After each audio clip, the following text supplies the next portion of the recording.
और अब गुरमीत चड्ढा जुड़ गए हैं हमारे साथ। उनसे एक बातचीत कर लेते हैं बिग मार्केट वॉइसेस में। Gurmeet, good afternoon.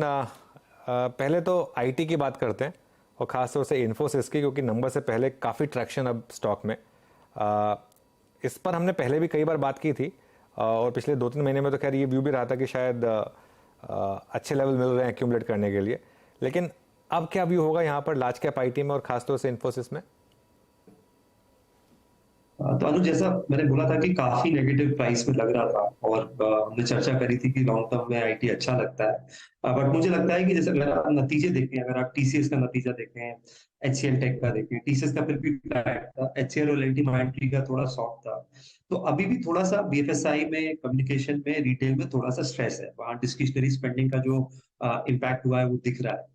बट एक जो जो बड़ा कंसर्न था कि एआई जो है बिल्कुल ही डिस्टर्ब कर देगा, वो मुझे लगता है थोड़ा सा ओवरस्टेटेड।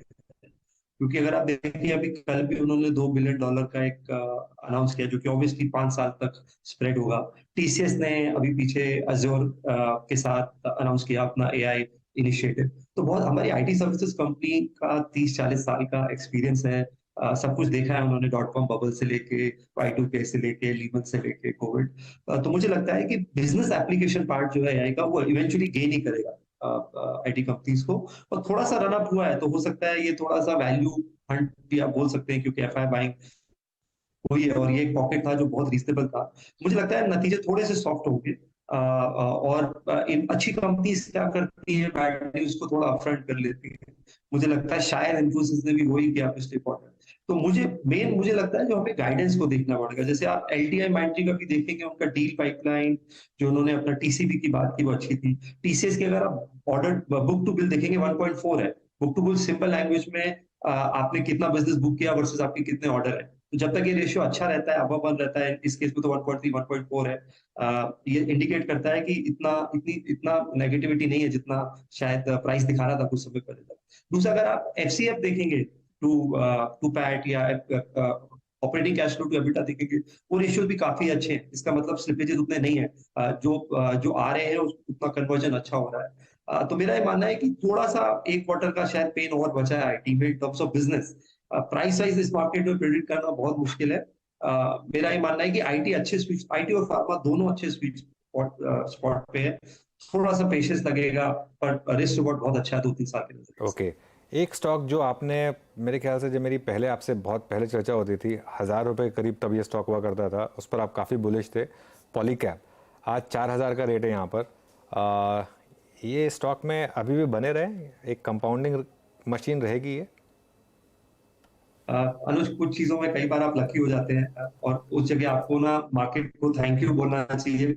क्योंकि कई बार स्किल से ज्यादा लक हमने ऑब्वियसली नहीं सोचा था कि 4 टाइम्स हो जाएगा, नहीं तो पोर्टफोलियो में शायद ये 15-20% कर देते। हमारी टॉप होल्डिंग है, तो बहुत खुशी हो रही है आज इतने अच्छे नतीजे देके। एक जो चीज अच्छी है पॉलीकैब के बारे में अनुज, वो ये है कि जो मैनेजमेंट ने गाइडेंस दिया था FY26 का 20,000 करोड़ रेवेन्यू का, वो ट्रैक पे हो सकता है एक्सीड हो जाए। इस क्वार्टर लगभग 4,000 करोड़ का रेवेन्यू किया है। मार्जिन 14% है। केबल्स एंड वायर्स में मार्केट शेयर कंटिन्यूसली गेन कर रहे हैं।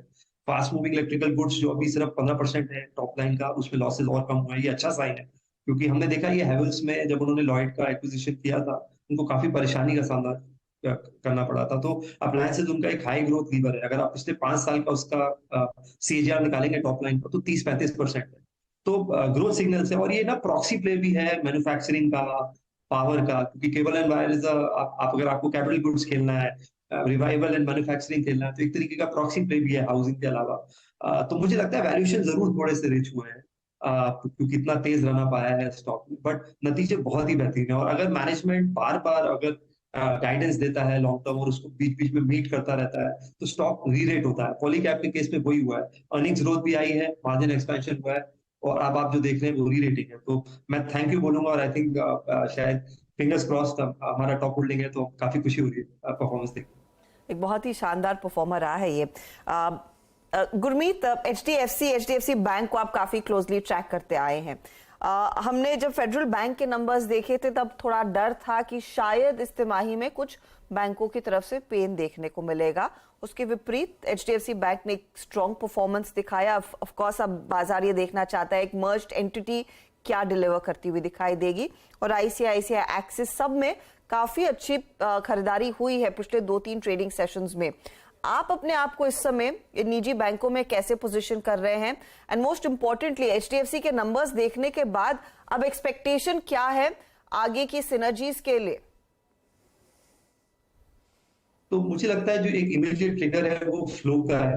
जो फ्री फ्लोट क्रिएट हुआ है शायद एफटीएससी बैलेंसिंग में इंक्लूड होगा, वेटेज बढ़ेगा, उससे मुझे लगता है कुछ फ्लोज आने चाहिए। मैं स्टॉक प्राइस को लेके अभी भी थोड़ा सा बोलूंगा डिसअपॉइंटेड है, क्योंकि बिजनेस परफॉर्मेंस जरूर पिक हो रहा है, उतना शायद हमें प्राइस में देखने को नहीं मिल रहा है। 1700 पे एक तरीके का रेसिस्टेंस आ गया। बट आप देखिए सीजनली वीक क्वार्टर होता है, एग्री लोन्स में थोड़े से स्लिपेज बढ़ते हैं इस टाइम पे। तो अगर आप थोड़ा सा हिस्ट्री निकालेंगे तो उस हिसाब से परफॉर्मेंस अच्छा है। एचडीएफसी बैंक मुझे लगता है जो अग्रीमेंट हुआ था एचडीएफसी लिमिटेड के साथ, अब वो मॉर्गेज बिजनेस ज्यादा राइड कर पाएगा। पहले आपकी लिमिटेशन थी, तो आपका जो एवरेज टेन्योर होता था लोन का वो कम हो जाता था। तो मुझे लगता है कि मॉर्गेज में अच्छा राइड करेगा। दूसरा उनका लोन मिक्स पूरा चेंज हो गया है, पहले अनसिक्योर्ड 30% था, अब मॉर्गेज बिजनेस 30% के आसपास है। तो जो लोन मिक्स चेंज हुआ है, तो मुझे लगता है कि उससे और लीवर्स मिलेंगे। डिपॉजिट ग्रोथ एक देखना पड़ेगा, क्योंकि मर्जर के टाइम लिक्विडिटी डिपॉजिट रेशियो 109% है, तो थोड़ा प्रेशर डालेगा आरओआई और निप पे। लेकिन एचडीएफसी ने जो एक्सपेंशन किया है 4-5 साल, मुझे लगता है वो डिपॉजिट ग्रोथ अच्छी कर पाएंगे इसको सेट ऑफ करने के लिए। तो मैं कंस्ट्रक्टिव हूँ, जैसा मैंने पहले भी बोला है, मैंने 15 के ईपीएस पे एचडीएफसी को और 2-2.5 के बुक वैल्यू पे बहुत कम देखा है। शायद ये वैल्यूएशन वाइज आई थिंक शायद 10-15 साल का लोएस्ट वैल्यूएशन होगा एचडीएफसी बैंक का। उसके अलावा हमें आईसीआईसीआई अच्छा लगता है, एक्सिस अच्छा लगता है। मुझे लगता है कुछ पीएसयू बैंक भी सरप्राइज करेंगे, क्योंकि वहाँ वैल्यूएशन कंफर्ट बहुत ज्यादा है। थोड़ा सा अदानी एपिसोड के बाद हमने देखा था पुल बैक आया था एसबीआई में बाकी में। तो आप अगर थोड़े से नतीजे देखेंगे जो अभी तक आए हैं, और थोड़ा जो अब क्वार्टरली अपडेट आया है, उस मुझे लगता है पीएसयू बैंक थोड़ा सा सरप्राइज करेंगे। एक पॉकेट जो मैं बार बार बोलता हूँ, मैं बहुत बुलिश हूँ लॉन्ग टर्म को लेके, वो क्रेडिट क्रिएशन है। तो उसमें आपके जो स्मॉल फाइनेंस बैंक्स हैं, अच्छी जो निश एनबीएफसीज हैं जैसे 5 स्टार है, क्रेडिट एक्सेस ग्रामीण है, कुछ अफोर्डेबल होम के जो प्लेयर्स हैं होम फर्स्ट जैसे हैं, मैं इस सेगमेंट को लेके बहुत बुलिश हूँ, क्योंकि मेरा ये मानना है, और अब जियो फाइनेंशियल एंटर कर रहा है, मुझे लगता है कि करीबन 10-15 कस्टमर्स इंक्रीमेंटली और ऐड होंगे फॉर्मल क्रेडिट में। और इंडिया एक अच्छी क्रेडिट साइकिल में है। बहुत कम लोग जैसे जो एक स्ट्रक्चरल चेंज हुआ है ना क्रेडिट अंडरराइटिंग में, और उसके साथ जो ये डिजिटल स्टैक